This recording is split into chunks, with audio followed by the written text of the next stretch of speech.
Ladies and gentlemen, the Federal Relations Committee will come to order. As we typically do, we will start our meeting with the Pledge of Allegiance. So everyone, please rise.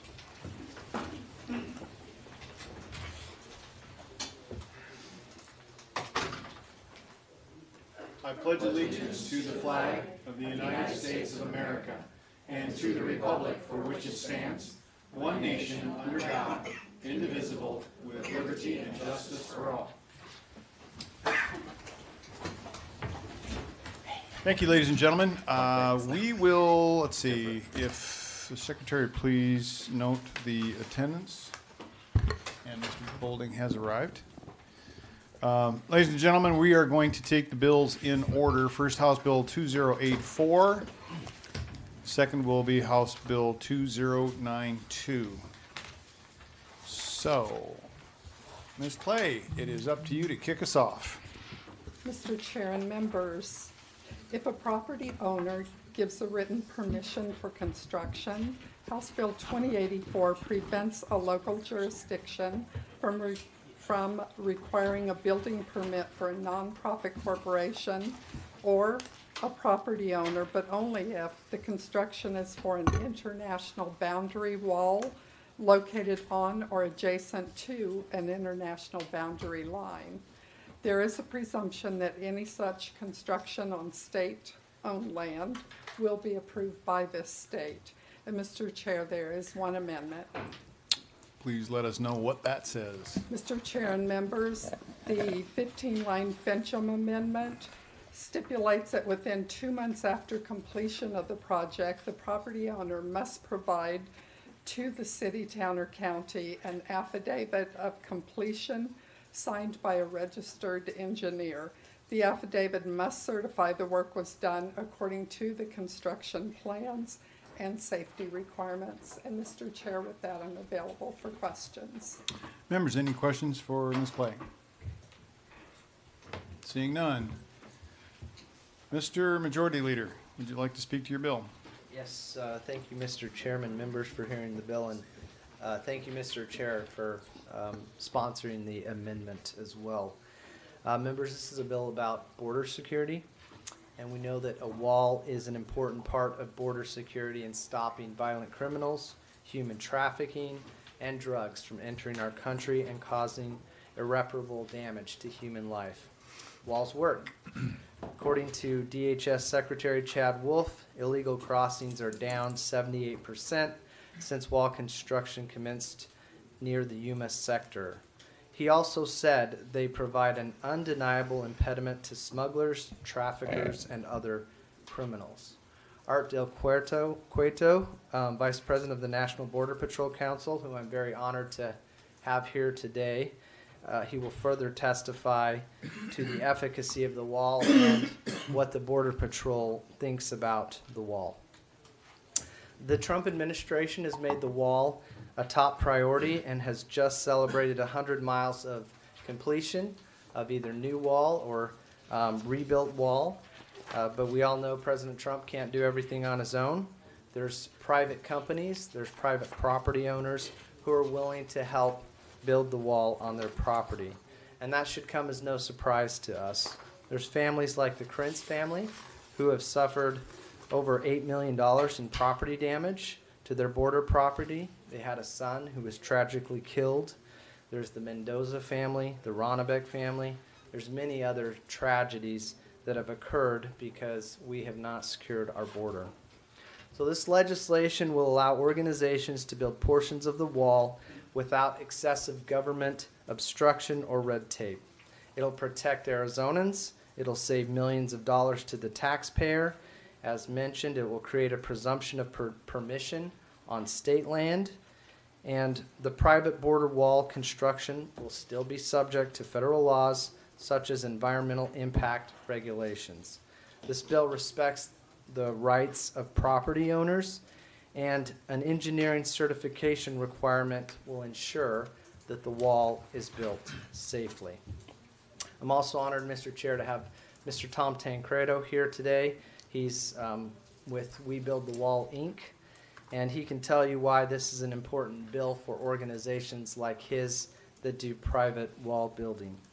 Some of those reasons include cities that have tried to use the permitting process to stop wall construction, or even situations where city officials have been threatened by cartels or dangerous people. This is an important bill, Mr. Chair, that can help the border wall, help build a border wall that will be safe, with property owner permission, and with private funds. I respectfully ask for your support. And after testimony, I would love to come back up and answer questions and have final comments, if that would be okay with you, Mr. Chairman. Thank you, Mr. Peterson. Members, any questions for the sponsor? Okay. Mr. Peterson, so you have two presentations, one by Mr. Tancredo and one by Mr. Del Cueto. We're going to limit those to no more than 10 minutes. Okay? And then we'll be taking public comment for 3 minutes, each individual. All right? Okay. So, Thank you, Mr. Chair. Chair calls Mr. Tom Tancredo. Please come up, and if you would, give your name and your affiliation for the record. And the floor is yours, sir. Thank you very much, Mr. Chairman. Tom Tancredo. I'm an advisory board member with We Build the Wall. Of course, I have had many, many years of involvement with this particular issue, and I'm really pleased to be here today, and thank you for allowing me the opportunity to share a few thoughts about this bill, which I certainly support. Some of the things that perhaps I can elaborate on, I know you have a statement by our chairman, Mr. Kolfage, and I don't know if it's going to be read into the record or not, but I will just amplify a couple of things on that, because I know that some of the concerns are with regard to the quality of the construction, for instance, which is a reason for the amendment. And so I can tell you about us, about We Build the Wall. Our structure, and we've completed our first project. It's in New Mexico. It goes from the Rio Grande River along the border between New Mexico and Texas. It was built because an individual who owned the property actually had a brick yard there and had been inundated by illegal alien people coming across his land, vandalism, stealing stuff. He had to walk around with a loaded 45 most of the time. He begged the Border Patrol, Corps of Engineers to do something about the property. It was exactly on the border with Mexico, therefore the problem was enormous. There were 19 trails coming across into his land that were cut by both human and drug smugglers. The situation was horrible, and it went on for years, and he begged the Border Patrol, but they kept telling him that the land, first of all, it was too difficult to build on because there was about a 30% grade up Mount Cristo Rey, and also be too expensive, and it would take too long. They thought it would cost almost $20 million and take 4 or 5 months to build, and they just didn't think it was a priority for them. So finally, we heard his concern, worked out for us, private individual, private property. He wanted it done. It was right on the border, and yes, there were plenty of problems that he was facing. We came in and obtained the necessary permits. That was not an easy thing to do. That took more time than the construction of the wall, because first of all, most cities and counties do not have a structure for this. They don't have, a plan that comes in and say, well, if somebody wants to build a wall along the border, here's some of the things they have to do. We had to get a permit for fencing, and yes, it was a big fence, but we had to go in.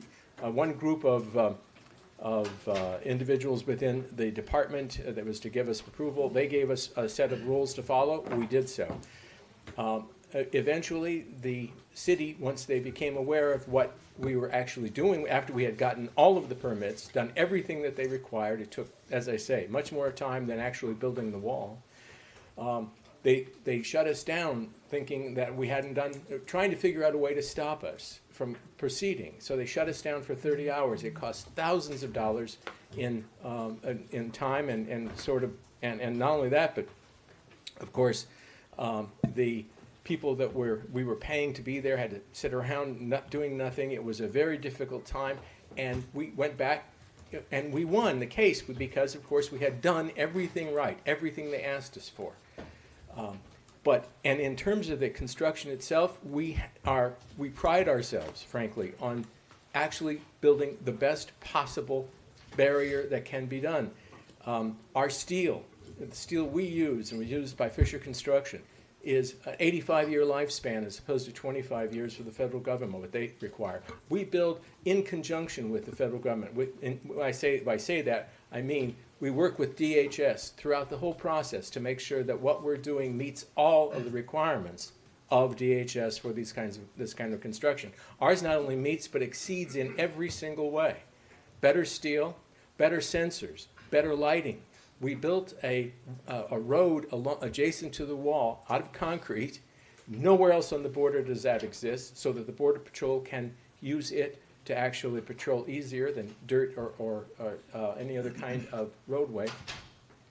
It's the El Paso Sector Chief fully endorsed We Build the Wall and called our project, he's a, quote, a game changer for them, he said, which gave them the tools to better manage the crisis.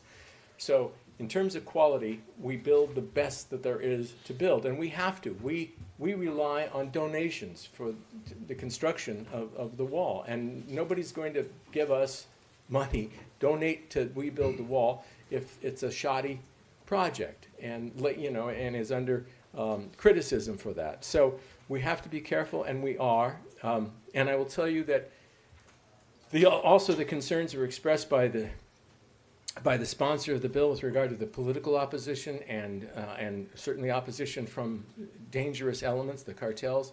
It exists along the border in many, many places. Even after what we went through in Sunland Park to build the first project, the city council, to a person, stated later on that if they had known what we were doing on the front end, even though we had gotten everything right, gotten all the permits, done everything they required of us, that they would not have allowed us to do it because they didn't believe in what we were trying to do. They didn't believe in the politics behind it. So certainly those things are problems. And there are places on the border where El Cenzio, another a small town on the border, 100% Hispanic, the city council, the mayor, everybody, they voted to have us do it. They voted to bring us in to build a wall there for them because the situation was dire. They were confronted by cartel members. They were threatened. Some of the things that happened were just absolutely incredible. They have essentially backed away because they are in fear. The mayor actually talked about abandoning the town, turning it over to the county so that they could get the job done and wouldn't have the regulations, to prevent them from going forward. Because as long as they had power over the regulations, they were the ones being threatened by the cartels. So if they didn't have that power, of course, then they could have built. So anyway, things like that are, unfortunately, it's not a unique situation.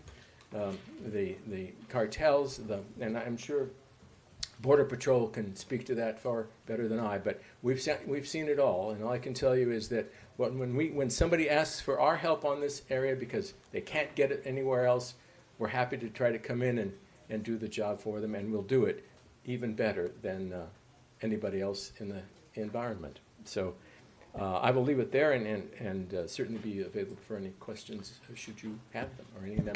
Thank you, Congressman. Members, any questions for Congressman Tancredo? Just a statement. Madam Chair? Mr. Chairman and Mr. Tancredo, you've been involved in these issues for 25 plus years that I'm aware of. That's right. You know the southern Arizona border, as well as anybody else with meetings and testimony you've taken by the B.J. Kuykendalls and the Krentzes, and I thank you for being here today and continuing the fight for what you're doing.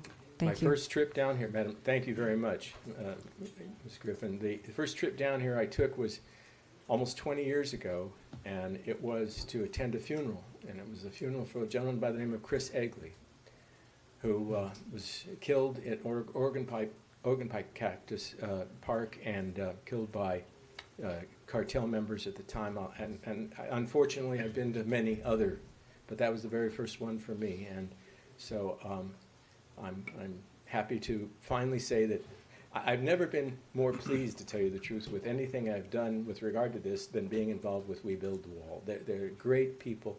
Brian Kolfage, a triple amputee vet, comes back, says, you know, I don't know why we can't get this wall built. What's going on here? Starts a GoFundMe, raises $20 million in about 3 weeks from 400,000 contributors, about a $60 average. It's just absolutely amazing, the amount of support. And like I say, because of that, we feel committed to doing the very best we can. And they're great people, wonderful people to work with. And I thank you for your comments, ma'am. Congressman, I'm curious, this is more to try and understand the scope of this. For what was spent, are you aware of whether or not it came in under budget and ahead of schedule? I think there's a story to tell there. Yes, sir. It was, the federal government said that it would cost about $20 million because of this very rugged terrain that had to go I'm and familiar take with all it. this time, right? Yeah. It took 57 days from the time we got there. And as I say, most of the time was spent in the actual process of getting the permits. It took us 11 days to build this wall that I've described to you, which, as I say, you just got to see it to believe it. It's really great. I'm going to sound like the president here, right? It's the greatest wall that's ever existed on the face of the earth. Well, But it really is good. And by the way, we paid, our costs were about $8 million as opposed to the $20 million that had been suggested by the federal government. That's the reason private sector is That's almost exactly always right, a sir. better Exactly solution. right. I've seen video and photographs of it. It's a great example of private sector ingenuity and kind of having the restraints taken off if you know what you need to do and you know the parts that need to go into it. I also found it interesting that the quality of materials is higher than what the government spec would have been. That's right. That's an accomplishment. That's right. Members, any other questions? Mr. Bolding. Thank you, Mr. Chair. I'm sorry, I didn't get your name. Tom Tancredo. Thank you, Mr. Tancredo. So I do have a question with regards to the context of the bill. Why wouldn't a city or a town or a county provide a permit for the construction of a wall? Well, of course, I guess there's more than one reason, but the one with which I am most familiar is that political opposition to the whole concept of the wall. Mr. Chair, Mr. Tancredo, so when those permits are denied, is that what they discuss? Do they say because of political opposition? Does it list a reason why, or is that just an assumption you're making? No, in the case of Sunland Park, which is the only we've only done one so far, one wall. Okay, it's in Sunland Park, so it's the only thing to which I can refer with specificity. And I will tell you that it was that in the meetings of the city council subsequent to our actually getting underway, they stated it clearly that they would not have done it. And they wouldn't have done it because they opposed the concept of the wall. Mr. Chair, sir, this is also a political body as well. Yes, And would sir. that be a policy decision in order for us to say that as state lawmakers, we have the ability to decide what policy implications we have? So my question is, what would make this body's decision more relevant than a city or a town or a county? Well, first of all, I would, I'm sorry, is it Mr. Bolden? Yes, sir. Mr. Bolden, Mr. Chairman. First of all, I would say that what we are doing and what We Build the Wall and what the Border Patrol is doing is trying to enforce federal law. We aid in that process, right? I mean, it's perfectly legal. It is something that the federal government has determined to be an important activity, that is the security of our southern border. We aid in that. We cannot, of course, build 1,900 miles of wall. We don't have the resources for it. Now, but that is also always a political decision. It's always been, as Representative Griffin has indicated, it's been a long time, and it's a constant battle between political parties and political philosophies. And so, it's absolutely right that there will be opposition perhaps to this bill on political grounds, on philosophical grounds, but that's the nature of the business we're all in, isn't it? Well, and to that point, we have something here in Arizona called the 1487 application, and that is the genesis of that is local decisions that are made that affect people outside of a local jurisdiction. When in the political process, a state statute is violated, that political subdivision, and I want to emphasize subdivision, functionary of state policy, when they have violated a state statute that affects people outside of their limited jurisdiction, let's say use, for example, the city of Tucson, they take an action that is outside, that affects people outside of their jurisdiction, that becomes an affront to state policy that is set by the legislature, not by the local jurisdiction. So I think that it's wholly appropriate for the state to step in and say, this is a challenge to state level authority. You're a functionary. We have set public safety policy. This is the direction we're going. So I appreciate the testimony that you've given. And Mr. Chairman, I'm going to only add to that, it is important to understand from our point of view, Mr. Boulding, that the only thing we can do is on a piece of private property. A private individual has to own this property, want it done, ask us to participate. We have to obtain, permission for him to do that. So we are operating on behalf of someone who definitely wants it, an individual who owns the property. And they have rights too, right? And sometimes they are ignored by other authorities. And in this case, it was a perfect example. No one would help him. So anyway, thank you. Any other questions? Thank you, Congressman. Mr. Boulding, were you done? No, I'll finish it in summary. Okay. Anybody else? Okay. Next up, thank you, Congressman. Next up, Mr. Art Del Cueto. Mr. Del Cueto, if you would, please give your name and your affiliation, and you'll have 10 minutes for your presentation. Thank you, Mr. Chair, members. My name is Arturo Del Cueto. I am Vice President of the National Border Patrol Council.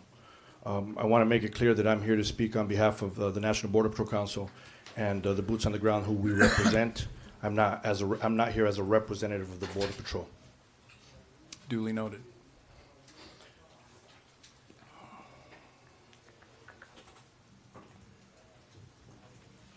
I'm a representative of the National Border Patrol Council, which represents over 16,000 agents.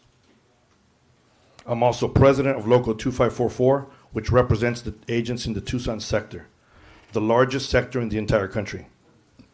I'm testifying here on behalf, in favor of this bill, but I want to give you guys a little insight on it because it's something that gets brought up all the time. I derived citizenship to this country from my father, who was a legal immigrant. I was born on the border. I was raised on the border. I grew up on the border. I've lived on the border, and I am blessed to work on that same border. I've seen the many dangers that happen on our borders. It actually amazes me that we're even here discussing something like this, but it is important, but at the same time, it's pretty simple. I've seen the dangers that are faced on our southern borders all the time, each and every day. We recently conducted a survey to several of our agents that are out there on the field, and we had several important questions, but one of them was asking the men and women that patrol our nation's borders was the need for a wall and if they believed it was necessary. An overwhelming percentage of over 94% showed they are in favor of a wall.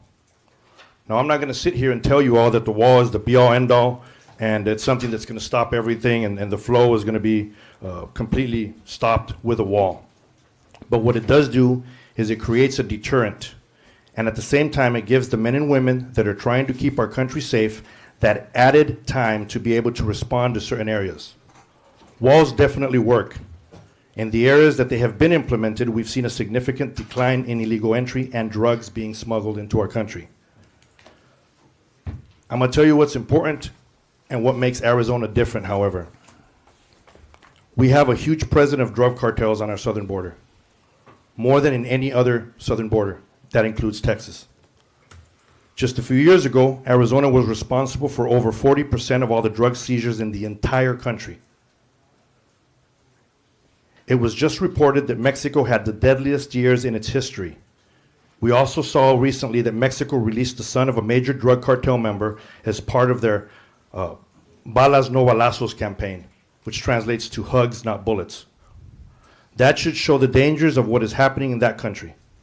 The numbers have dropped nationwide, but they've risen in areas in the Tucson sector, which is part of Arizona. Those are huge reasons why I would definitely support this bill. People have the right to secure their land. People have the right to feel safe in their homes. And regardless of political parties, I've always asked this question many times. Do we not all lock our doors at night to protect those that we love inside? We do not do it because we hate those outside. I still have not met anyone that will tell me that they're not in favor of protecting their loved ones. The loved ones of those that live near the border should be no different. Thank you, Mr. Chair. Thank you. Members, any questions? Mr. Bolding? Thank you, Mr. Chair. Sir, you mentioned 40% of all drugs that came into the United States came through Arizona. What was that cited from? Mr. Chair, members, what I stated was 40% of all the drug seizures in the country have been seized in Tucson sector alone. That was a couple years ago, and that was according to the numbers from CBP and Border Patrol on exactly what they've been seizing. Now, I will add, that means what they've seized, not what's entered the country. There is no accurate way to know what enters our country illegally, whether it be illegal aliens or drugs into the country. There's no statistic way that they can figure that one out. Thank you, Mr. Chair. Sir, and what are some of the ways in which drugs flow into the country? Well, obviously, one of the ways is through our port of entries, which is where we have a full detection, of course. But at the same time, I will remind everyone that those individuals that come through the port of entry are all inspected. So, but between the ports of entry where Border Patrol works, you have no way to inspect everyone coming in.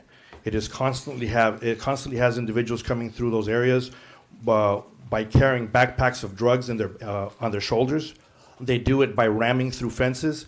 They do it by going through areas such as the Tohono O'odham Reservation, which has very limited fencing, if at all. And that's where they're coming through in vehicles. And I'm not just talking about drugs like marijuana. These individuals are coring the bales, so that what they'll do is they'll put heroin inside the bales, or they'll put cocaine, or they'll put fentanyl in there. And also noted, I believe last year CBP did show in their numbers that they seized enough fentanyl to kill every single human being in the United States at least once. And that is just what they seized. And as I stated earlier, there is no way to actually find out and determine what did get through.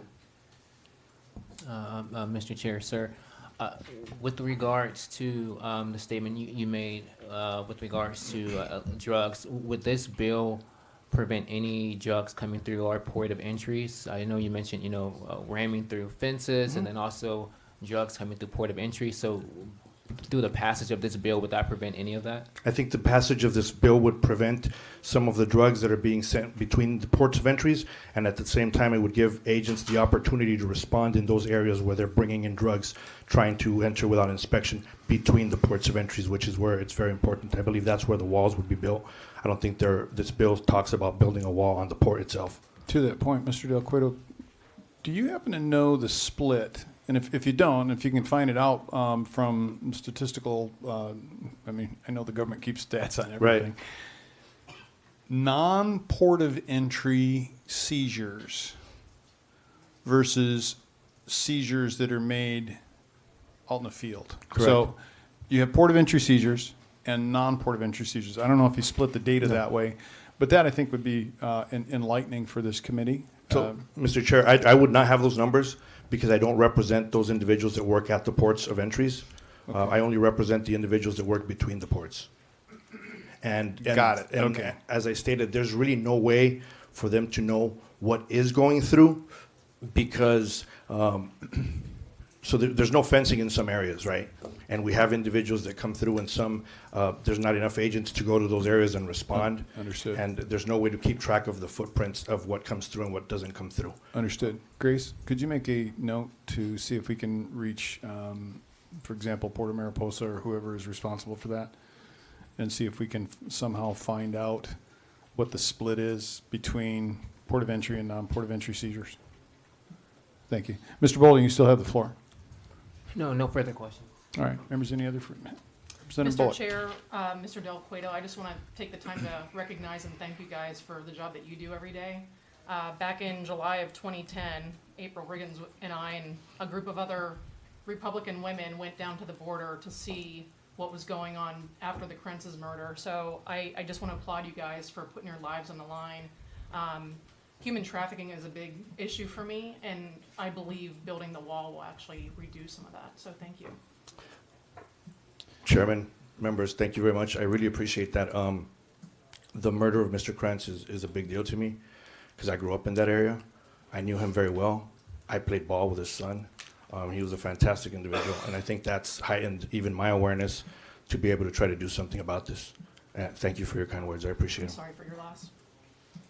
Well, Mr. Del Cueto, I'm also reminded of Border Patrol Agent Brian Terry.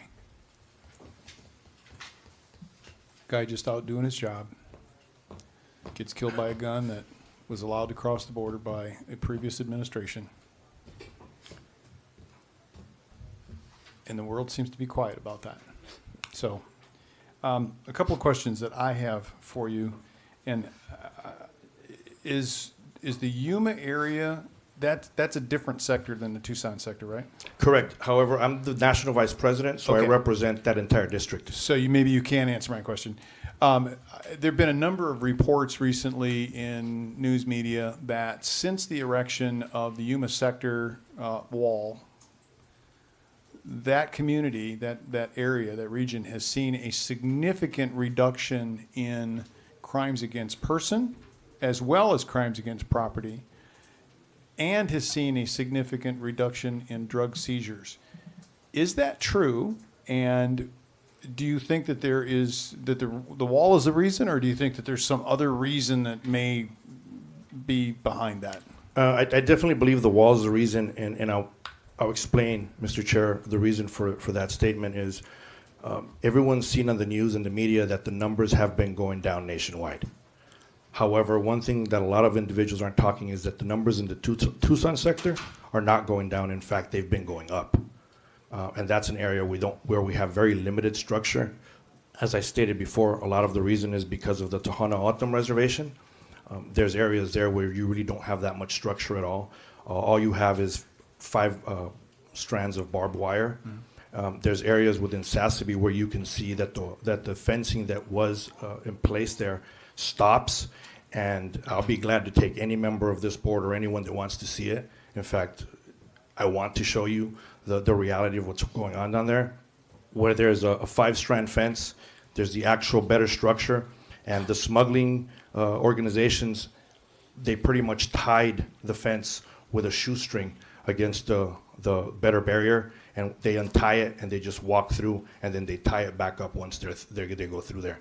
And we're seeing numbers of 350 plus that are coming through that area. Right. Well, as a rancher myself, the purpose of a fence, a wall, is essentially to drive cattle, I suppose you could say people, to a particular entry point. So, for example, Port of Mariposa, Douglas, whatever. Correct. Get them to come through a portal so that you are able to vet them.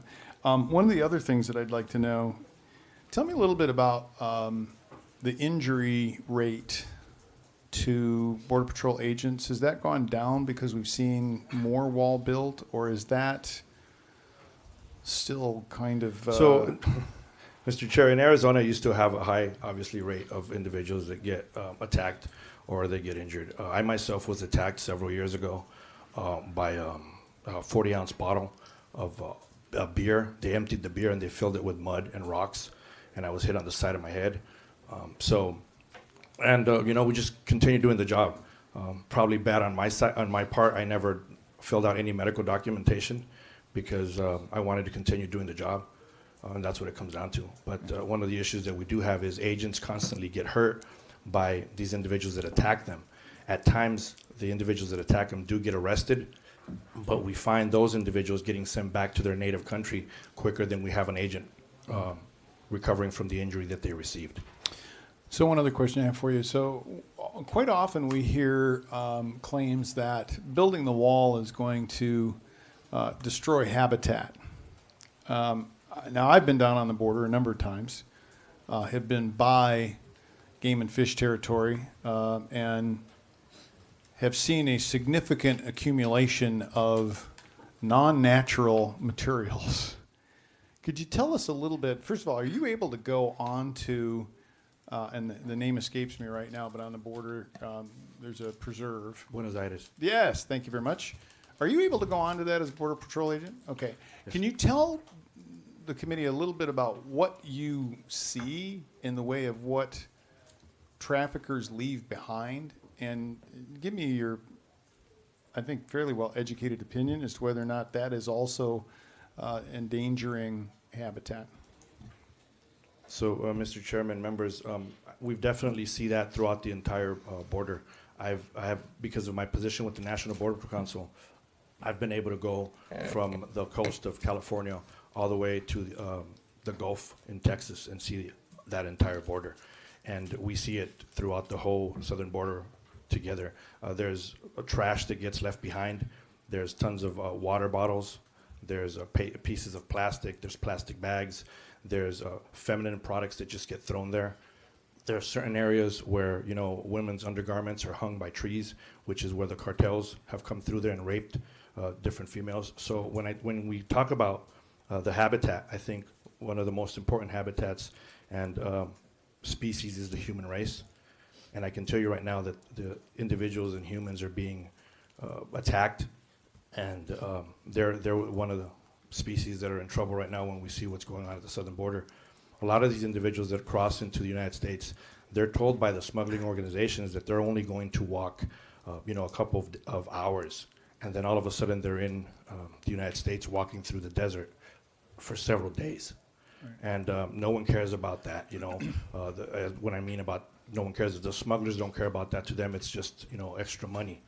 So what these individuals do is they leave their trash throughout the whole border.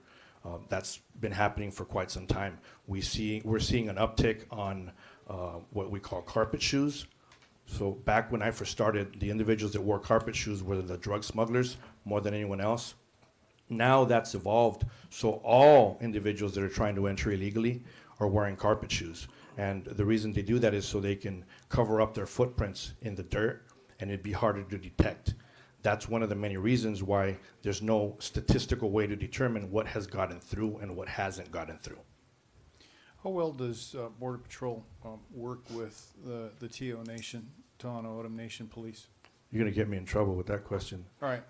But I responded. I don't want to do that. No, I'll be honest with you, Chairman. Do you have a good, a single word, do you have a good working relationship with them? Yes or no? With some we do, with some we don't.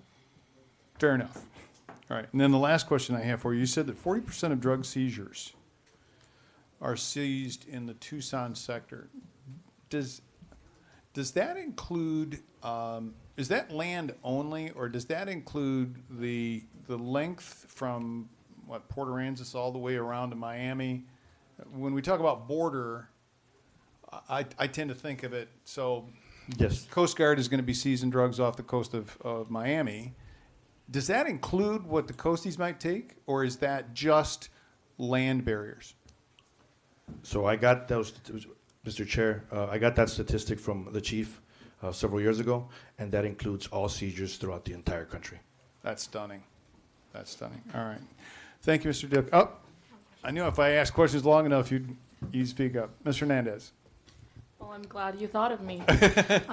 What is your name again? Sorry. Arturo del Cueto. Okay, Arturo and Mr. Chairman. I had a question. Have you been working or talking to at all the sheriff from Nogales border? Because I believe, based on the conversations I've had previously, I have a lot of family that lives on the Nogales border. I think some of the statistics or rates as far as crime and all of that that's been going on the Nogales border, at least, is not exactly what I'm hearing that you're sharing here. So I just want to know, what have you been talking to them, like what the relationship is like there, because what I've heard is very different from what you're sharing. So Mr. Chair, Member Hernandez, so I represent the agents on the ground. I don't speak on behalf of the agency, so I don't have interagency communication. So I wouldn't reach out to him. Now, I can tell you that there are some sheriffs within the state of Arizona, Sheriff Lamb, Napier, man, I don't want to forget anybody, but several of the sheriffs, they do reach out to us, asking Daniel. us different issues and different things that are happening. But I can tell you that Mr. Estrada, Sheriff Estrada out there in Nogales, has never reached out to the National Border Patrol Council. Representative Griffin. Thank you, Mr. Chairman, and Art, continue the radio program that you have. We get a lot of good information there.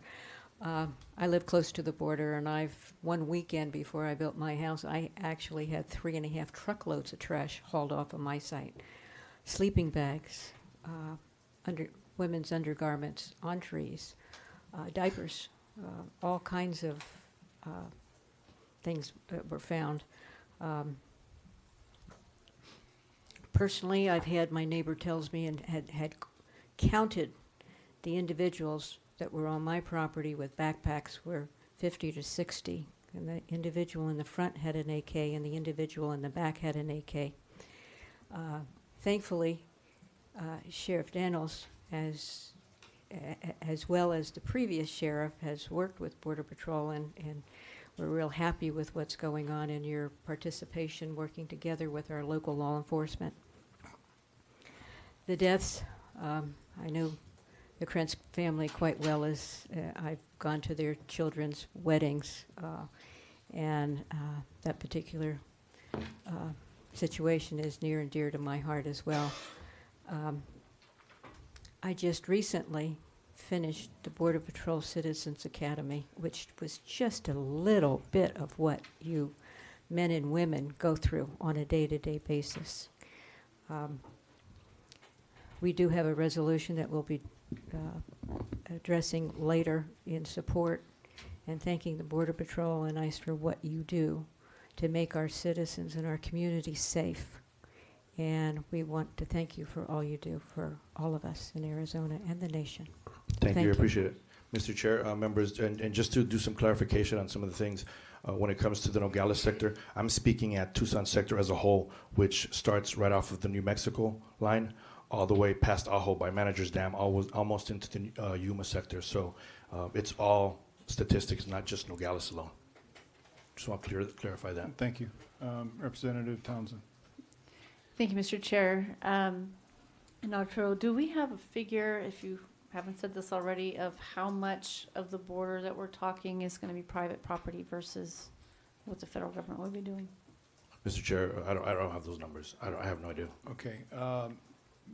Forgive me for departing. Mr. Tancredo, do you happen to know that number, or is that something that you might be able to shed light on? Please come up to the microphone. I know this is a little bit out of order, but as long as you're here and you're going to be leaving shortly, it would be nice to get an answer to Ms. Townsend's question. In Arizona, it's a relatively small amount of private property owned at the border. I'd say, I think I heard something like 9% of the entire amount. That's a guess on my part, but that is something, I know that figure has been in the past. In Texas, it's just the opposite. It's huge. To that point. Okay. Madam Townsend. Of that 9%, is it all in county only, or is there some in city, within a city limit? Some of it is absolutely owned, it's in city, and some is in county. So it's a mixture, so we would be dealing with county supervisors versus city councilmen based on. Frankly, I think that to answer your question directly, I think that's kind of the point of this, that you have state, county, municipal, all three are kind of caught in this dance of, as well as federal. So you got 4 different organizations, maybe 5, because I'm sure that some of the folks in Mexico would like to have a little bit of help as well. So, any other questions? No, I just Okay. wanted to clarify that. All right. The other question I have for you, Mr. Del Cueto, is can you shed, and I don't want to go deep into this because we do have another bill that we're going to have to hear, and we've still got to get public comment on this, but what kind of working relationship do you have with the federales, the officials on the other side of the border? And I'm not talking about agency level. I'm talking about cop to cop international interaction. Can you characterize that for us a little bit? Mr. Chair, members, that would be between the agencies. I can tell you with the boots on the ground, we don't have any. Okay, fair enough, fair enough. All right, thank you, Mr. Del Cueto. We really appreciate your time, sir, and please, if you'd like to stick around, there'll be maybe some more questions for you after we get done with public testimony. Thank you. All right, so we've got some folks who maybe signed in, and we'll call you up. Here's the ground rules. No clapping, no disruption. You get 3 minutes. Okay, we have Laura Killam. Is Laura here? Laura? Going once, going twice. Okay. She's the only one that wanted to speak. The others, Mark Spencer, if necessary. Mr. Spencer, you here? Necessary, Mr. Chair. Not necessary. Okay, I like that. Next, Sandy Barr, if necessary. Ms. Barr? No comment? Okay, All right, I think we got that in the record. Thank you very much. I think those are there's a lot of people signed in but not wishing to speak. All right. Okay. Margaret Cordelis, if necessary. Is Margaret here? Margaret, you here? Guess not. Looks like Margaret gave up the ghost. Okay, Okay. Mr. Chairman, please move the bill. all right, I move Senate Bill 2084 be returned with a due pass recommendation. And if you, House Bill. House bill. House Bill 2084 be returned with a due pass recommendation. And if you would, please move the amendment.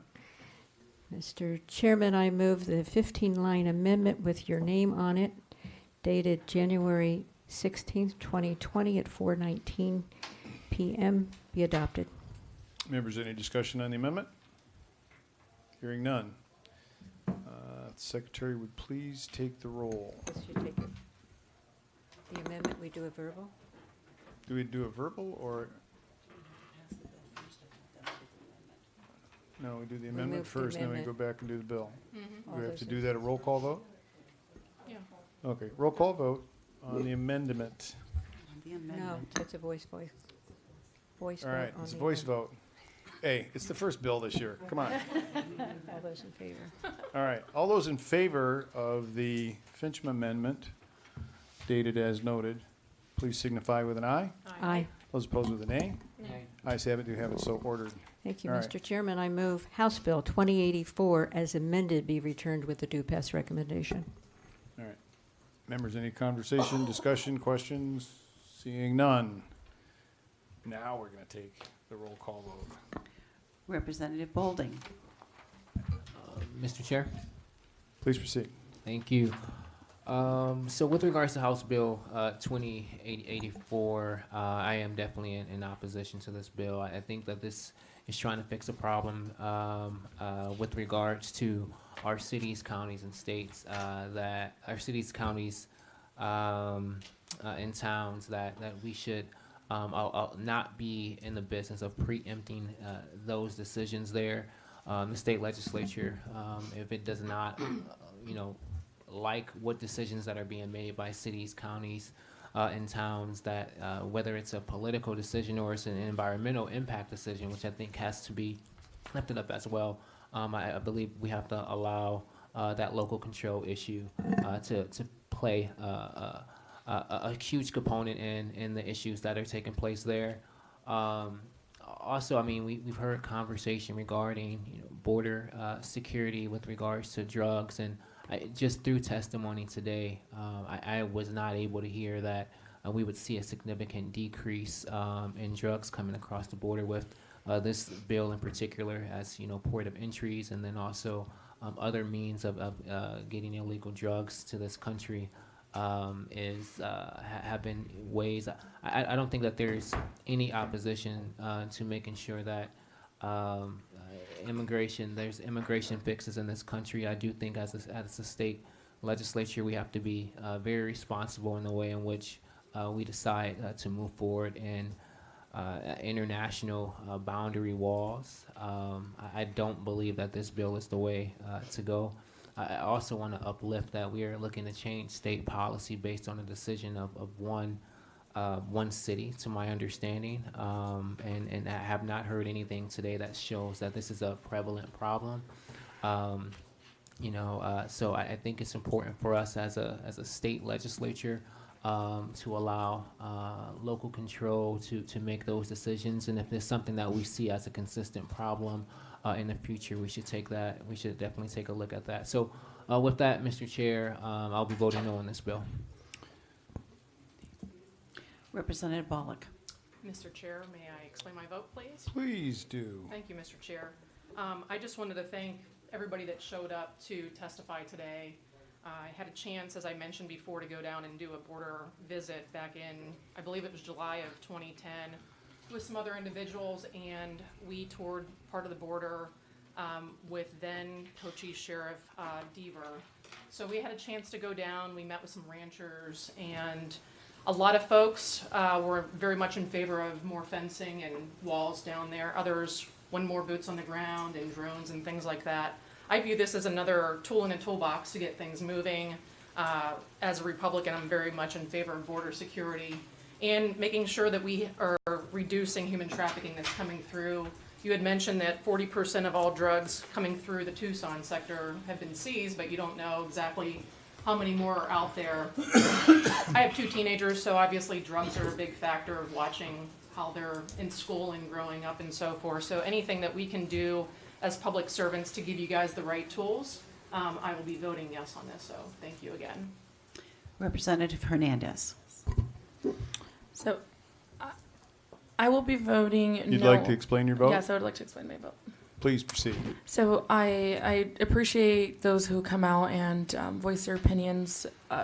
There's one thing, and I think it was mentioned that as a Republican or as a Dem, we're for border security or not. I think at the end of the day, it's very clear that all of us who are here care about the individuals living on the border. I almost all my family lives on the border. And it's not about, for me, it's not about whether or not I, as a Democrat, support border security or not. I think at the end of the day, we can have constructive conversations on how we can better fund certain things that I truly believe would make our border more secure. At the end of the day, I don't see a border wall, regardless of how high you build it, stopping those who are going to be smuggling anything across the border. And that is what I am going to stand on, and I am voting no on this. Representative Meza. No. Representative Townsend. Mr. Chair. If it's to explain your vote, please proceed. Thank you. So in considering preempting cities, counties, towns regarding this issue, we don't take those things lightly.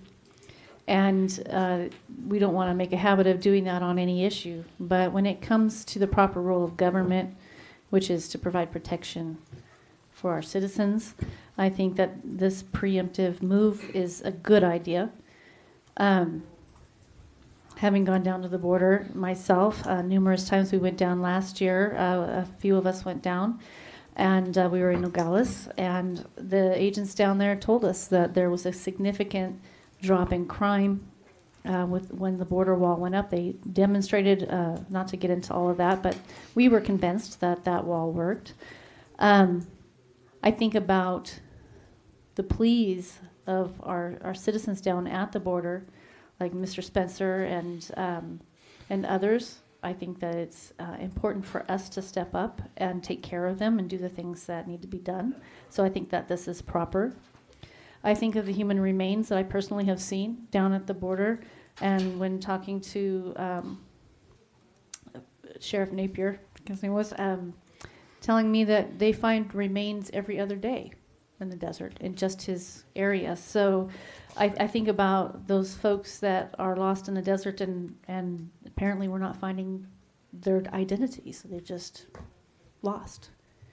And they were probably told a lie and when they came over thinking they were coming to a better place, and they found a dry grave and no one cares to know who they were. I think of the fentanyl that's harming our kids and others who are getting drugs that are laced with it, and our police officers who get in contact with it.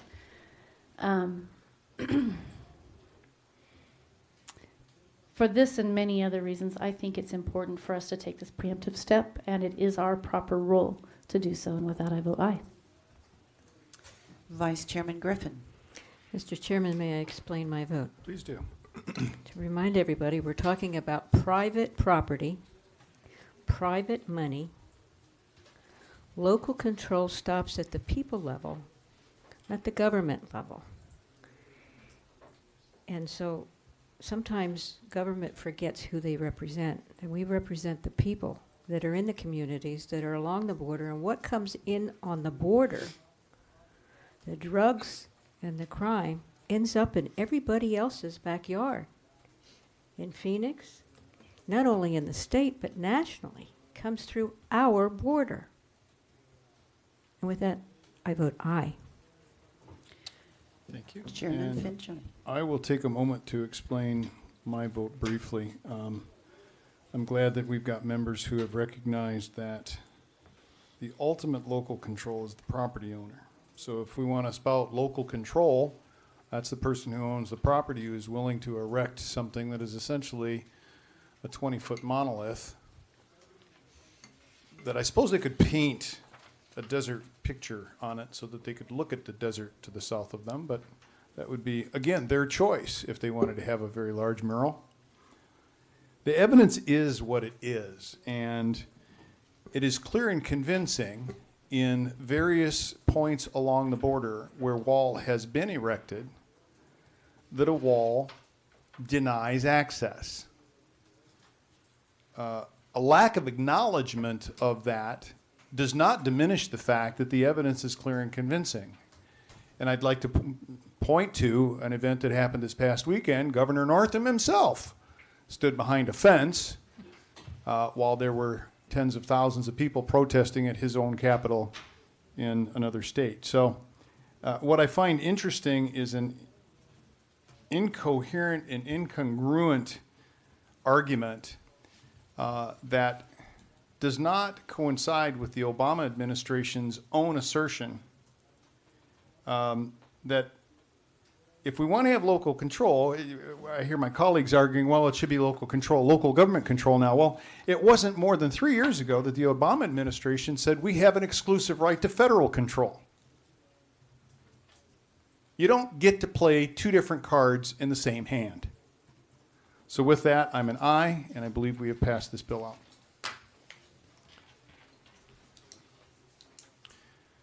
Thank you, members. With a vote of 4 ayes, 3 nays, you have passed House Bill 2084.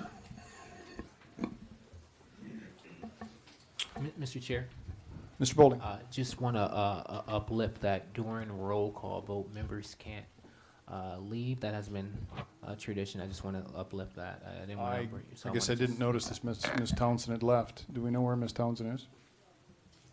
Thank you for pointing that out. I did not notice that she left. All right. Grace, if you would, let's move the next one, please. Mr. Chairman and members, for the record, I'm Grace Courthouse-Smith, a research intern for today's committee. House Bill 2092 specifies that the affirmative consent of the governor and legislature through the current joint resolution process are required for the sale, gift, grant, or other transfer of ownership of private property to a federal agency if that transfer would dismiss the property from state, county, and municipal tax rolls. This bill also contains legislative findings. And Mr. Chairman and members, there is one amendment. Please proceed. Mr. Chair, members, the 2-page amendment in the chairman's name does the following. For the sale of property to the federal government or its agencies, the escrow agent or landowner must notify the Speaker of the House and the President of the Senate that a contract for the sale has been placed in escrow and request written approval from both officials. Additionally, there is a civil penalty provision with a $500 minimum fine and a maximum fine of $1,000 per violation. Mr. Chair, members, by the way of follow-up, the Maricopa County Assessor's Office has provided the committee with an update regarding the federal land sales in Maricopa County, which is the document in front of you. And Mr. Chair, I'm happy to review the document if you wish. If you would, please, Grace.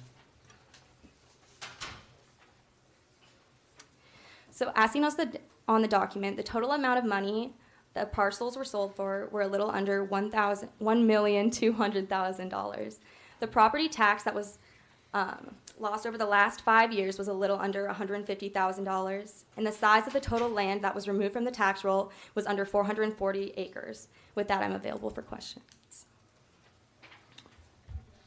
So if I recall correctly, Grace, the Maricopa County assessor said that PILT for those, well, the average PILT number is $1.36 per acre.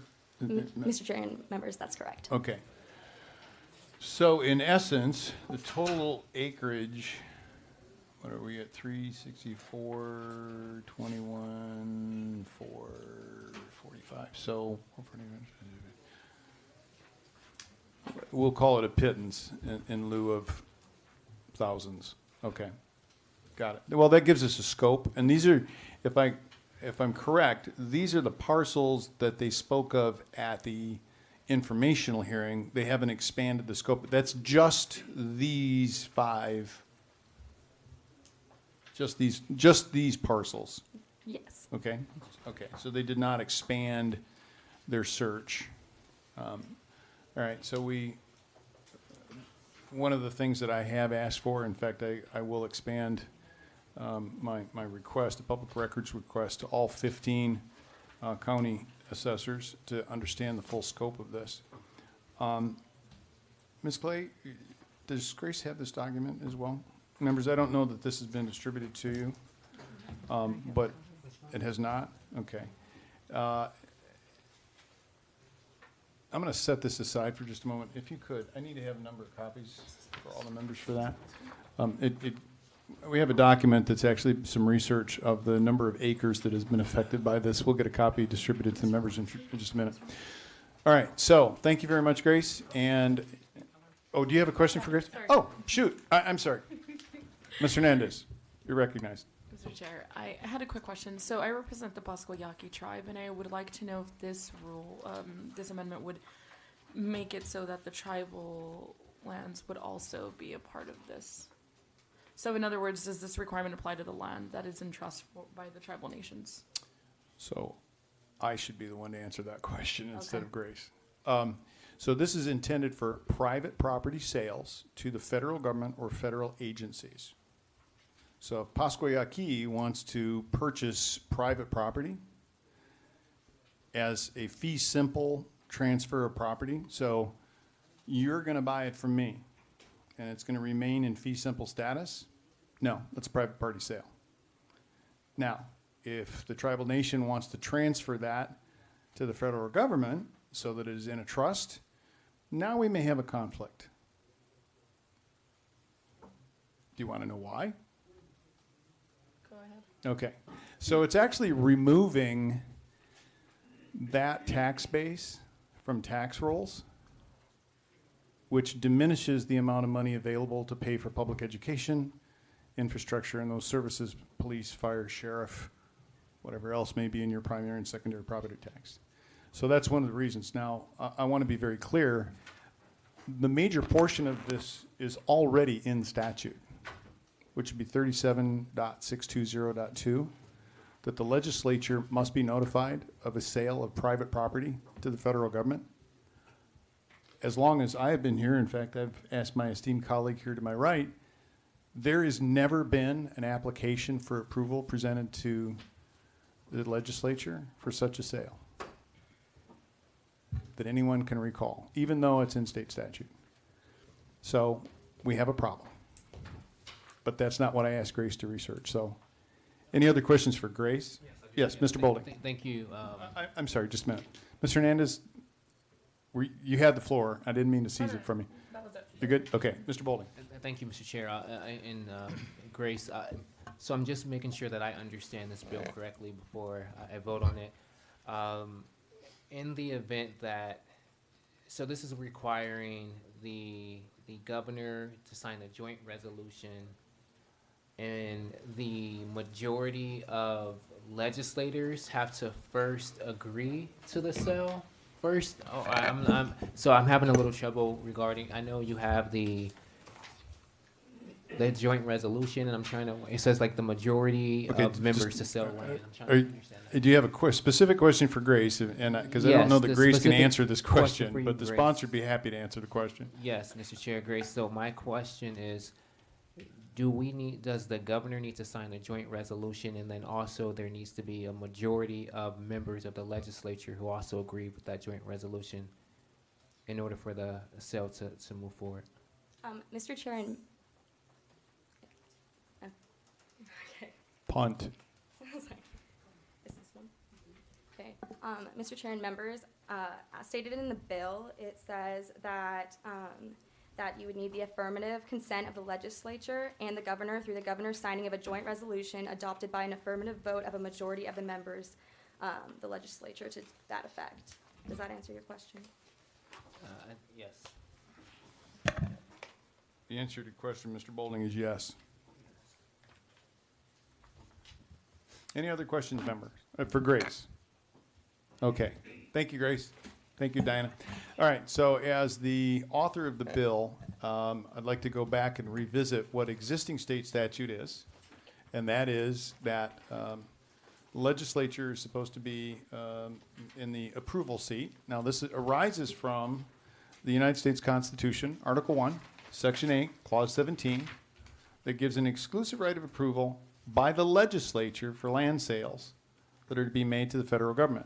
Now, the history of that is because the federal government allegedly gave the land to the states for them to be states, autonomous governments, as part of the federal construct in the Republican form of government, meaning, small r, a republic, not a national government, like Mr. Madison, I think, wanted. As such, anytime the federal government acquires land that was in private hands, that diminishes the private property availability for property tax, and in this state, that's a critical component to our education system and many other services. And every time that property tax is diminished, the resultant shortfall has to be spread among everybody else that's still there. Now, PILT, payment in lieu of tax, was originally designed to help offset some of that. But when, in the words of the folks from Maricopa County, an acre of unimproved land generates anywhere approximately $200 in annual property tax, and we're getting $1.36 per acre, that means that education suffers at 70% of that shortfall. And that's just education. We're talking about fire districts. We want to know why fire districts are going bankrupt in the rural communities. Well, that's one reason, because they don't have the tax base. So what this does is and there have been a couple of instances where we have seen organizations acquire a piece of land and then turn around and gift it to the BLM or this agency or that agency. It's one of the reasons that agencies of the federal government are also noted in here. And that too diminishes the potential for having private property tax, both primary and secondary. Now, it's very clear that because there has never been an application of this, even though it sits in state law, there is no enforcement action to it. And as a licensee by the Department of Real Estate myself, I understand that when you place a property sale in escrow, there's a system that goes into effect where the escrow agent will consult their title plant, whatever title company that is, and it immediately gives a list of potential exposures, first to the title company for title insurance, then to the broker, and then to the agent. All of those things, it's essentially a punch list of you've got to make sure that you check the box on all these things so that nobody incurs a penalty. Well, because there is no penalty that goes along with the existing state statute, there's no consequence for ignoring it. And because of that, we have seen a gradual erosion in private property holdings in this state. Now, this is not intended to interfere with land swaps. That means that a private property owner, if there's a desirable piece of land that maybe the U.S. Forest Service wants to pick up, and the private property owner is willing to exchange for another piece of property, that becomes, if it's a, as they say in the children's vernacular, a tit for tat, okay. If there's no diminishment of the private property tax value, regardless of what the acres are, if there's no diminishment, there's no loss. It's an exchange. There's no sale. It's different, though, when we see that land leave private property hands and go into the hands of a government that doesn't pay tax. So that's the reason for the amendment. The reason for the underlying bill is to address the issue of gifting, which is problematic in its own right. If there was going to be a gift, I would hope that that would go to the Arizona State Land Trust as opposed to the federal government. At least then we're able to maintain ownership within our state. So with that, I'm happy to answer any questions members might have. Sorry. Mr. Hernandez, I do have fire away. another question, Mr. Chair. Sure. So, in other words, would this mean that the feds could acquire the land if, like, the legislature and the governor don't approve? No.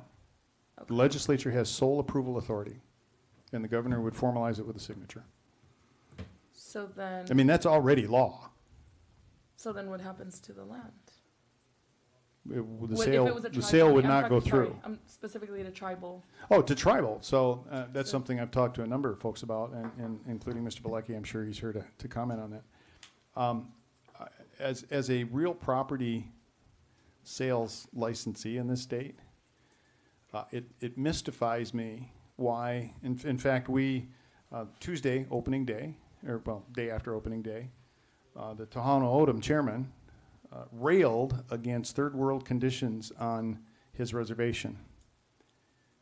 And it occurs to me that, and this is not an indictment to the tribal nations, it's more an indictment to the federal government and BIA. Why would one, and it's a rhetorical question, why would one acquire property in fee simple status, that's private property ownership, and turn that over to a government agency that they resent, that does a poor job, and that, as in the words of the chairman, have created a third world nation for them to live in? The TO, the Pascua Yaqui, they can buy property and continue to hold it in fee simple status. The only reason you might want to do that is if you want to engage in gaming and you want to have it fall under the trust so that the gaming compact would apply. But I think it is, it's curious to me that you would turn land over to an agency that has a very long history of not doing a very good job of managing land. See why it's a rhetorical question? I mean, it seems to work counter to the interest of the various tribes that are affected, with one exception. And so far I haven't been able to find another exception, but that exception is to use that land specifically for gaming, and so that it could fall under the trust. Now, there's somebody here that is far more an expert in that than I am, and I'm sure we're going to have an opportunity to hear from him. Mr. Chair, just to clarify, so you said that Chairman Norris made that statement? Yes, ma'am. Okay, thank you. Yep. Anybody else? We got quite a few people here who want to make a comment. Christine Masuri Genge? Genge? We take no responsibility for name pronunciation. Okay. Okay, next. How about Sandy Barr? Sandy, you got 3 minutes. If you would, please give your name, your affiliation, and we got you on the clock. Thank you, Mr. Chairman, members of the committee. Sandy Barr, I'm the chapter director for Sierra Club's Grand Canyon chapter. That's the Arizona chapter. And we are opposed to this bill. I wanted to mention something about public lands. I think it comes as no surprise that we are very supportive of public lands and protecting those lands. They provide us with clean air, clean water, opportunities for recreation, wildlife habitat. But they are also significant economically. And I think if you only look at property taxes, you miss a big part of what public lands provide to our state. For example, Grand Canyon National Park in 2018, people spent more than $947 million in communities near the park, supporting 9,423 jobs. That's a lot. People who watch birds in our state, and a lot of that is done on public land, generate a total economic impact of $1.4 billion each year. Outdoor recreation along Arizona's waterways is about a $13.5 billion industry. Not all of that on public lands, but that's bigger than golfing. Also wanted to mention that outdoor recreation generates $1.8 billion in tax revenues. So that's significant as well. Tourism, which is one of our biggest industries in this state, and public lands support a lot of that tourism. That generates, again, significant tax revenue. In 2018, about $3.63 billion. 30 seconds. And I can get you all the sites for this. I just wanted to mention that I think it's important to look at the full picture of what's provided. If you're concerned about payment in lieu of taxes, that's an issue to take up with the Congress. Would also note that a lot of agricultural interests want to sell their land, and we get calls all the time, even though we don't buy land, about trying to protect land, and are very interested in having that kind of a legacy. And there's not that much of a difference between ag and protected land, tax-wise. So that's it. Thank you very much. Members, any questions? Mr. Bolding. Mr. Chair, Ms. Barr, I just want to say thank you for providing that economic impact data and information, because I do believe as we are making any policy decisions, we need to know what's the full scope and picture, and that's extremely important. And giving us the opportunity as a legislature to look at that is going to be extremely important. So thank you for providing that information. Sure, Mr. Chairman, Representative Bolding. And I'll send the citations for all of that to all of you. Thank you, ma'am. Members, any other questions? Ms. Barr, I'm going to ask you the same question that I asked Scott from the Arizona Wildlife Group. How much is enough public land? I mean, do you want it to be 100%? And we just all become sharecroppers and renters? Or where would that number be? Well, first of all, Mr. Chairman, we're far from being 100% public land. As you know, we have about 9.2 million acres of state trust land, all of which can be privatized. There also are, you mentioned yourself, land swaps. We're about to lose some significant public land at Oak Flat through a land swap. So I would say it's important to look at individual parcels of land. I would never speak for tribal nations, but I know during the discussions about the swap for Oak Flat, they asked about making a choice, and they're like, that they said that's like trying to choose which child is your favorite child, right? It really is site specific. Sometimes it's a matter of protecting small acreage that happens to be along a creek. That is really important. We know wherever water is in the state is really important. Protecting it can help keep it flowing, keep it clean, limit sedimentation. So I don't think there's an exact number. Sometimes land isn't protected. Sometimes it's conveyed to local government. We've seen that happen a lot recently, even through Representative Gosar's bill in Congress. Some local land was made available, or public land was made available to local government. So the difference between that and sale to the federal government, it's likely that we will never see land come back to us from the federal government. We've been asking for that for decades. It is possible, as you pointed out, with the state land trust and with local governments, for them to liquidate their land holdings. And I would point out that it also stays here in the state of Arizona. It doesn't go to Washington, D.C. So that's an important distinction. And the reason I asked to frame the question in the way that I did, we are already at a point where 13% of our land is held by private parties. The rest is held by the federal government, and I'm taking the tribal governments off the table because we have already got land agreements with them. Those are negotiated back in many cases prior to us being a state. So I'm not proposing that we would not honor those agreements. They are what they are. However, federal land that is held by, in fact, public lands, I'll put it that way, that is maintained as a possession of the federal government, I have some serious problems with the erosion of our tax base, which the reason the federal government gave us the land in the first place was for us, the land that we have, was for us to be able to fund things like public education. And in a day and age when we are getting beaten over the head at this legislature for not properly funding it, we continue to see sales go out the door, and those sales are already in violation of existing state law. So I'm not really sure exactly what you're objecting to, but your objection is noted. Ms. Townsend. Thank you, Mr. Chair. Ms. Chair? Mr. Chair. I'm not a miss, but I'll answer to it. Please proceed. And Ms. Barr. So I just have a quick question for you. I'm looking at I'm sure you've seen it, the federal lands versus the state lands, you know, that map. Looks like Verizon map. And the argument I'm hearing you say is that we need to protect our lands because heaven knows what would happen if the state had them and then sold them off perhaps to industry, or they would be decimated. So I'm looking at, for example, Virginia.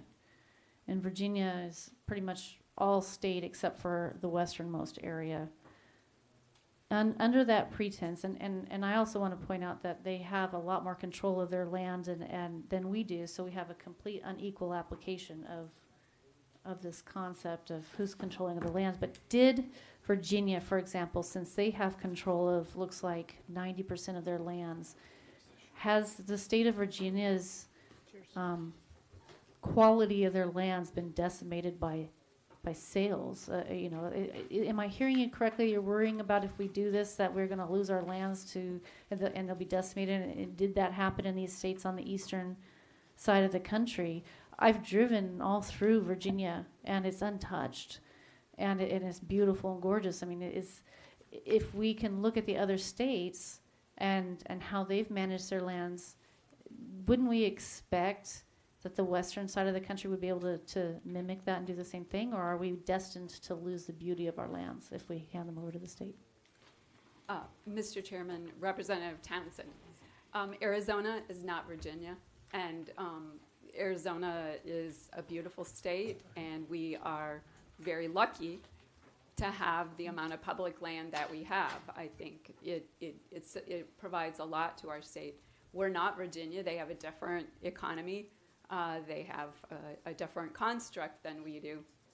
Part of becoming a state was that we were granted certain lands, the state trust lands, but the other lands are federal public lands. I would argue they never belonged to the state. To that point? And that, okay. All right, I was going to get So to I'm answering your question, so go ahead. That's what happens when you don't answer the question. All right. Ms. Townsend, I answered you it. have it to that point? I was just a question. Have you read the Enabling Act for the state? Mr. Chairman, Representative Townsend, many times I worked a lot on state trust lands issues, looking at ways to conserve some of the state trust lands that were important to urban areas. Yes. So to further question you on that, are you saying that the Enabling Act does not have a condition that these lands should revert back to the state once the state is stable enough to handle our own affairs? Mr. Chairman, Representative Townsend, that's correct. You're saying that they weren't to revert to us? Mr. Chairman, Representative Townsend, yes. Okay, so Sandy, I would ask us all to maybe look at it again and through that lens, because that's not how I read it. I read it that it was to revert back to the state once the state, and that is almost exactly word for word for the other states too, and that we just haven't done it yet. So Mr. Chair. We've kind of run far afield of what this actual bill is about. A lot of this is legal theory that's based on equal sovereignty principle, equal footing doctrine, compact theory. I get all that. What I'm trying to do is deal with the facts before us. A, 37-620.2 says the legislature will be consulted and will approve land sales. There is no penalty for failing to abide by state law. That is what the amendment does. When we take a look at the economic opportunity cost, members, you have now got a document in front of you that talks to each one of our counties, and thank you very much, Ms. Clay, for pulling this. And this does not include tribal land holdings. Federal government maintains possession of 28,138,467 acres. We receive PILT payments of $38,718,085. Now, if we were just to use the Maricopa County example, and I understand that because the land in Maricopa County is in Maricopa County, it's going to be higher. If we were just to use a number of $10 per acre, which is the actual property tax, versus the PILT that we get, which it's the $10 is a ridiculous number, but we'll go with it. That means we're talking about $380 million, 70% of which would be going into public education. So I agree with you. Congress has not made good on their obligation to us, but having no confidence that they'll be able to do anything except maybe try and impeach a president,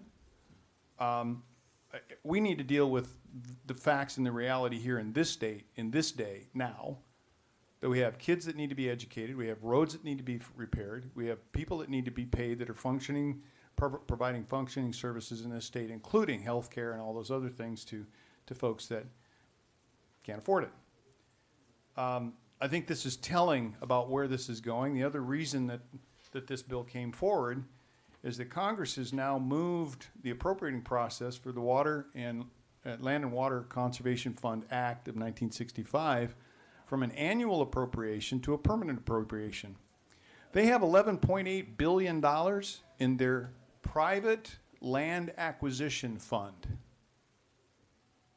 That's why I asked the question, how much is enough?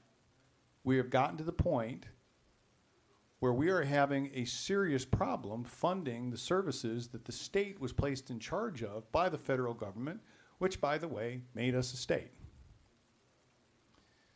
So, any other questions for Ms. Barr? All right. Thank you, Sandy. Appreciate your time. Next on the list. Mike Mike Bilecki. Yes. Mike, if you would, please give your name, organization you're representing, and you got 3 minutes, man. My name's Mike Bilecki, and I represent the Navajo Nation, have for 14 years now. It's been a great experience, to tell you the truth. I'm going to speak to a particular point here, which is the question of the tribal role in this process. First of all, in a constitutional framework, the federal government has authority over tribes, not states in any kind of direct fashion. In fact, sometimes we are put into structured relationships with states by virtue of a federal authority, like the Indian Gaming Regulatory Act, which says we got to get a deal.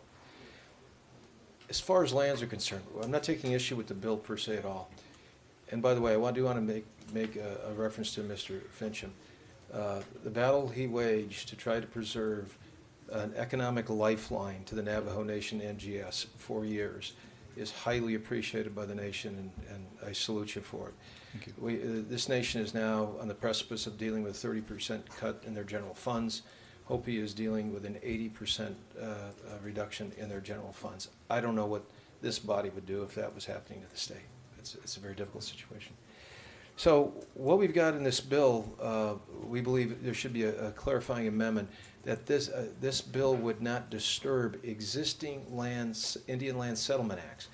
These are both negotiations that occurred sometimes decades ago, and for Navajo and Hopi significantly dealing with the final design and outflow of lands so that you could get a separation that reflected the reality on the ground, so to speak.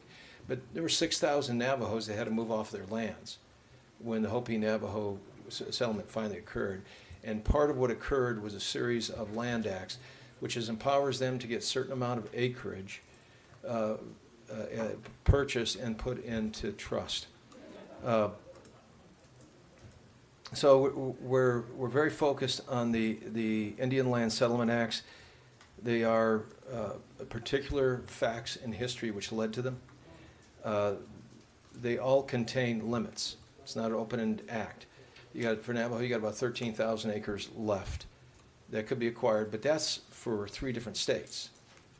So you've got the same kind of acquisitions going on in New Mexico as well as Utah. We cover 3 states as a nation, so that's for the whole group. All are fundamentally based on agreements which the federal government later codified in federal law. And so we're just saying that we have difficulty accepting more jurisdiction by the state over those activities. I will say this, in a land into trust application, the state gets notified today in the governor's office. I was there when applications would come across a notice. I was dealing with part of my role was Indian Affairs. You get an application. I called up one tribe one time because there's a triangle that was utterly useless economically down near Tahanatam, near the freeway. There's no access, nothing. I said, are you guys making an application for this, it must have been 30, 40 acres? He said, yeah, we are. And he said, why?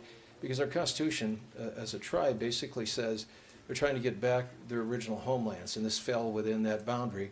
And so taking an occasional action to try to acquire bits and pieces has been a mandate for many years. TO has lost much of their original homelands over the course of history. It was interesting to me, but there were other actions, including some land that Pasquiyaki was looking at putting in a trust in Guadalupe.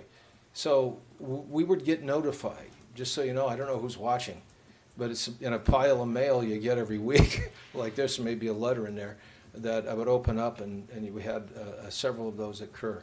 So there's some notification going to the state when you apply for a land into trust application. And you have to usually apply or notify interested parties in the area. That much I recall in terms of the land. So we would like to have, at least have it for under consideration, a clarification of what's not included in terms of these settled Indian Land Settlement Acts that have been codified by Congress that over time will play themselves out. Okay.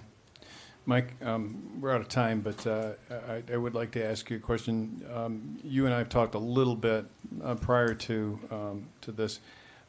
If you would, I'd like to have you and maybe a couple of the other members, as long as we don't have a quorum, sit down with you and maybe hear what that might look like. And I can appreciate, the variable interest, but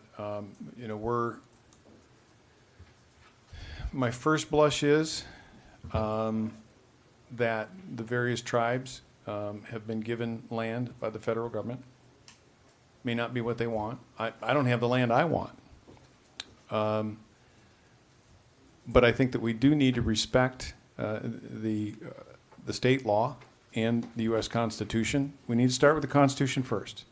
And if that means that the legislature has the approving authority, then this body really needs to be, and this is the first I've heard that the governor's office might have received applications. So there may be a breakdown.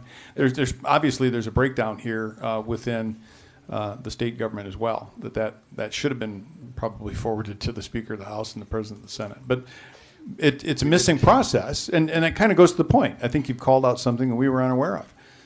There's maybe a piece missing in the process that we need to investigate, and we're not going to get to the bottom of that in this hearing. So if you don't mind, if you would avail yourself to continue to pursue this before we begin to debate this on the floor. And I'll let members know if there is an amendment that might come out of that discussion. I'm certain that we'll have the opportunity to discuss it beforehand. And I could have an attorney as well that's versed in the cases that have occurred around the country on similar kinds of issues. That'll be very It's helpful. ones of jurisdictional power to deny that gets in the sticky wicket. Who's got the power to say no? Understood, but I'm an originalist when it comes to the Constitution, and Well, you already know my position on that. there's another piece of the Constitution that references tribes, and it's federal only. So. No, I understand. I understand. All right. Thank you, Mike. I appreciate it. Next. Ron Bellis? Ron, if you would, please come up, give your name and your affiliation, and we're going to try and stay on the 3 minutes because I would really like to be out of here before 4 o'clock. I will do my best to help you there. All right. Giddy up. Thank you, Mr. Chairman, members. Ron Bellis with the Maricopa County Treasurer's Office, here to let you know that the Treasurer is in full support of the U.S. Constitution and the current statutes regarding what this bill addresses. Just to give you a couple of figures, in Maricopa County, which we can address, 53% is federal, 5% of that is tribe, 29% private, 13% state land holdings. We have over 9,200 square miles. And fiscal year 2019, we received $4.7 billion in property taxes. As you've mentioned, close to 70% of that goes to public education. 18% goes to the Board of Supervisors. The rest is divided up amongst special districts. We talked about a 3% perhaps loss statewide. If we looked at that in Maricopa County, the amount of taxes, property taxes that we would have been lost during this period of 1 year, looking at 2019, that would equate to $141 million in property tax. That would, looking at just education alone, that's $1,500 per public school student in Maricopa County that's missing that money. And this is an ongoing. so a clarifying question, I'm not going to take out of your time. When you say ongoing, that's an annual loss. That is an annual loss. Forever. Right. All right, thank you. So $141 million did not come into the coffers if you're looking at a 3% loss over the last few years at $141 million per year. That's significant. The treasurer is always concerned. We collect taxes. We don't assess. We don't set the policy. We don't set the rates. Policy is set here. Rates are set at the Board of Supervisors and here. And the assessment, of course, is made by the assessor. We just collect them, and then we invest them and we distribute them. And I'm sure that every member of this committee would be happy to have another $141 million to use, certainly most of that, of course, going to public education. That's all Thank I you. have. Members, any questions for Ron? Okay, I think we're getting near the end of this. Next, Laura Colomb? Laura? She wasn't here last time. Okay. Next. Scott Jarlid? Scott, your turn. Please give your name, your affiliation. You got 3 minutes. Great, thanks. I'll stay under 3 minutes. I'm Scott Garlid. I'm the director of the Arizona Wildlife Federation. Thank you for having me here, chairman, members. I'll start by saying I reviewed this bill with our board of directors earlier this week, and that board of directors has over 160 years of professional agency experience.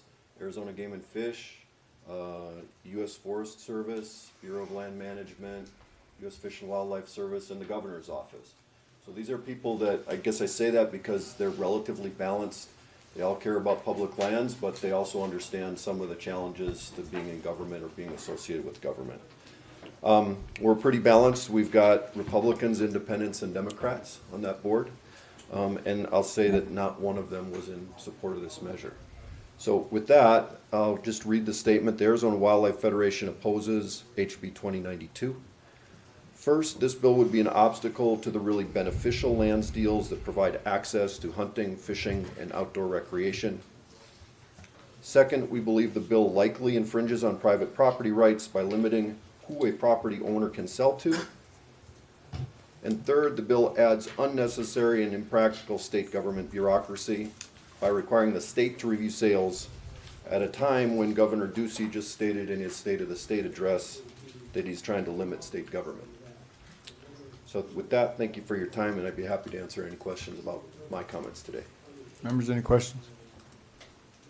Thank you. All right. Thank you very much.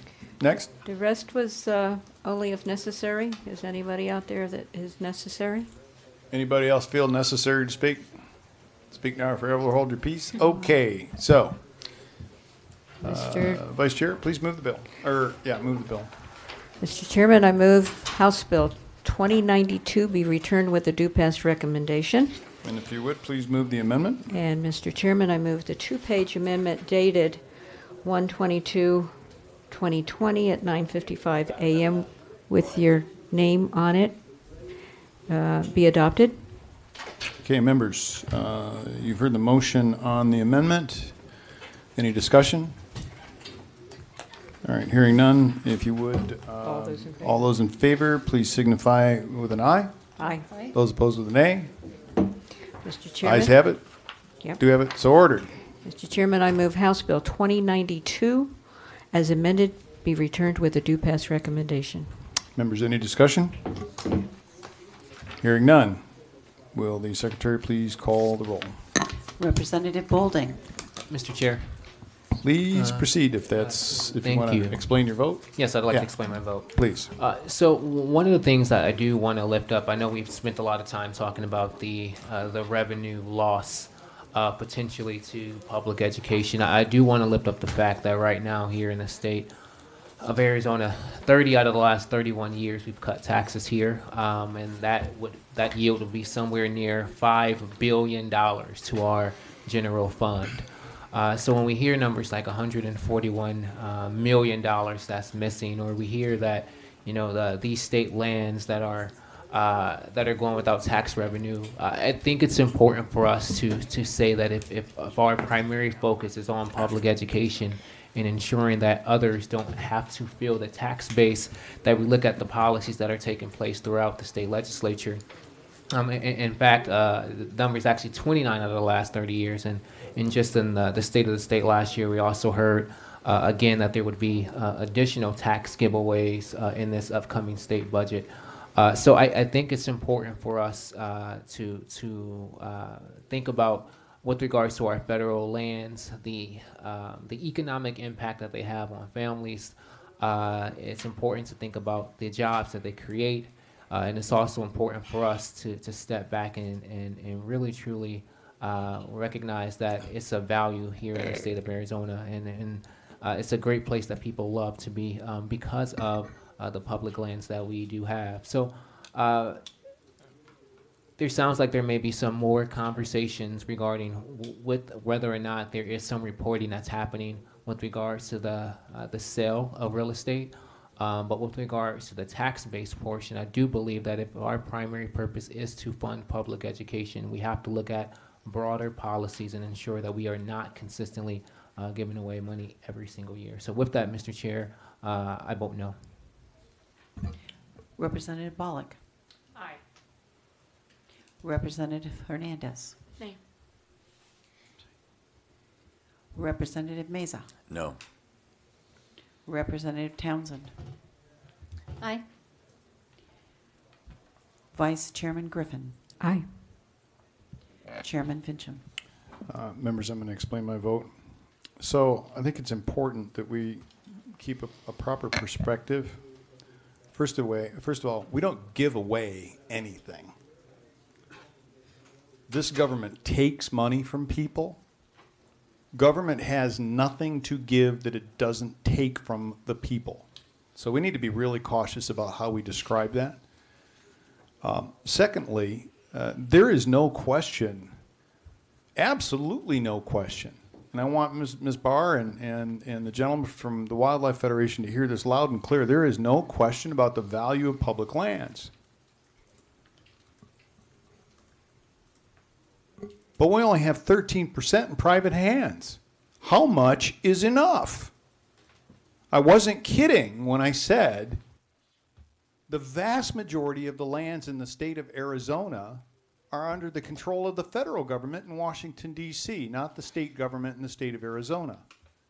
And we also need to keep proper perspective that when this state became a state, the argument for having national forests and national parks and national this and national that was because the land had been abused by robber barons and lumber barons and cattle barons. Let's not forget that that's when the land was actually under the control of the federal government, not the state government. I think the state government, under the State Land Trust, which basically has 90-some% of what it was originally gifted by the federal government, they've done a pretty good job of managing the lands that we have. They've been very restrictive on sales, so for anybody that wants to attack Lisa Atkins and her staff there, I'm ready to defend them tooth and nail because they've been very restrictive about use, about making sure that those lands are used for the things they were originally intended for. As for the notion that the land that is within our boundaries was not promised to us in the Enabling Act, I think that, members, I call your attention to the legal analysis that was distributed to you that was done under the Utah Commission for the Stewardship of Public Lands. This is the argument against the notion that our Enabling Act doesn't actually have teeth, and I would call your attention to page 1 of that document that specifically cites equal sovereignty principle, equal footing doctrine, and compact theory.